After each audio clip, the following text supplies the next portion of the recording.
So next on the next person that I would like to introduce is a person who is quite fond of open data, who has been giving a lot of presentation about open data, who is part of the team of Commissioner Ansip. Let me please introduce to you Mr. Jörgen Gren from the European Commission.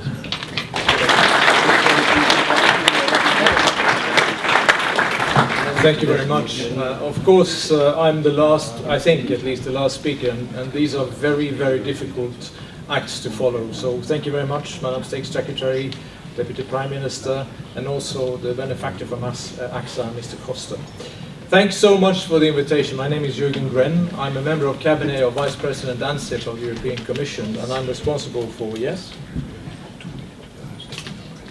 2-minute technical break, of course. No problem. Ladies and gentlemen, without further delay, Jörgen Gren. All right, thank you very much. Just again, as I said, it's a difficult act to follow. I'm just a bureaucrat, so it's a slightly different ballgame than when you have the Deputy Prime Minister and the Secretary here. Anyway, thank you for the invitation.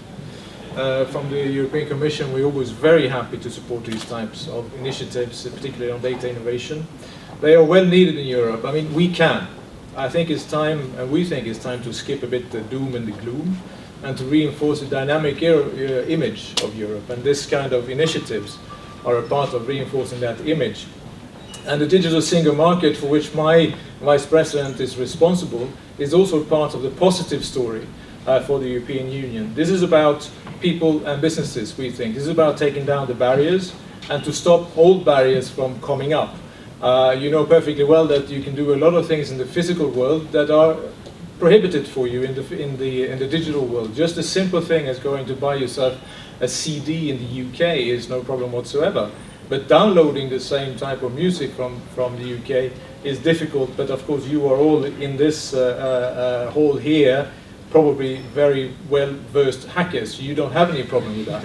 But most people do actually have problems with that, and they don't like it too much. So we are looking at, but this is a type of barrier which are coming up today. So what is the digital single market about? It's about trying to create, take away the barriers, make your job easier, and try to create jobs and growth. What we don't want to have is people like yourselves thinking, but Europe is too small, Europe is too fragmented, I don't want to stay here, I want to go to the United States and scale up.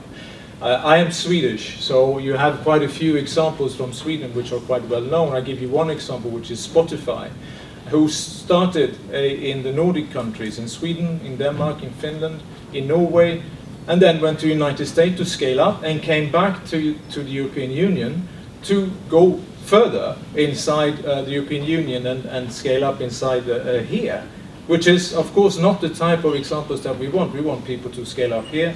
Another example, which is a Belgian example, is Storyfly. You may know this as well, who actually scaled up in the United States. So what we want to do is, with a couple of actions that we have put on the table in the digital single market strategy, we want to work on consumer rules, we want to work on copyright, we want to work on geo-blocking, we want to work on broadband and the telecom rules. This is very similar to the Belgian digital agenda, if you will, only it's at the European level. But one of the issues, one of the actions there would probably interest you more than anything else, is about the free flow of data action that we have. You know perfectly well that data is a part of competitiveness for the whole continent today. It's a sector which is growing immensely. So what we need to look at, we have 5 different dimensions for us to consider when we decide on whether to support something or whether to have legislative proposals. These 5 different dimensions as we see them, but please tell me afterwards whether we get it right or we get it wrong when it comes to data. So the first dimension is the generation of data. What are the norms? What are the standards? The second dimension is about transfer of data. We want that to be as free as possible so that you and others can build scale. The third dimension is storage of data. We don't see national limitations as being such a good thing. This fragments the market and it's not necessarily something we want to do. The fourth dimension is about the value of the data. How can we invest in high performance computing, in research, and build trust in these services? For instance, we are right now working on a European cloud for research, which is quite a big project. The fifth dimension is about treatment and analysis of data. And here we talk about skills and how to build ecosystem. I was talking to some of you now about ideas on how to build ecosystems for data and reuse of data. So what, and I will end with this, the different actions that we have from our side is, first of all, we try to put the money where our mouth is. So we have money and research. This is, to give you some examples, the big data public-private partnerships with 2.5 billion euros in. High-performance computing public-private partnerships, 1.4 billion euros. We also have a cybersecurity public-private partnership coming up soon. We have open data incubators. We have the PSI, the Public Sector Information Directive that we have. We also have support for skills. That was the money side, the research side, the support side.